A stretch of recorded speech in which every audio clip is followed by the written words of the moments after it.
কোনে মুখে ধৰে কৰিস সম্বোধন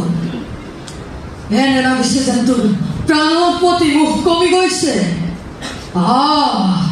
তই যেইকে নহওক লাগে মোৰ সন্মুখলৈ মোৰ সন্মুখলৈ এতিয়া যশস্যা কৰাৰ সময় নহয় এয়া তোমাৰ ধ্বংসৰ সময় তুমি যাক নিজৰ ভনী জ্ঞান কৰি বিদায় দিছা যাক তুমি ইমান সাদৰেৰে ৰথত বহাই লৈ গৈছা সেই দৈৱকীৰ অষ্টম পুত্ৰই তোমাক বধ কৰিব তাক দৈৱকীৰ অষ্টম সন্তানে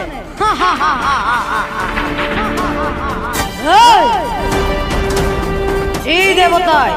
হৰহৰি কম্পমান হয় মোৰ নামত তেনে এজন কংসত বধ কৰিব আকৌ দৈৱকীৰ অষ্টম সন্তানে মোৰ মৃত্যুৰ মূল কাৰণকেই যদি মই ধ্বংস কৰি দিওঁ যদি মই দৈৱকীকে হত্যা কৰি পেলাওঁ তেনেহ'লে দৈৱকীৰ গৰ্ভত অষ্টম সন্তান হ'ব ক'ৰ পৰা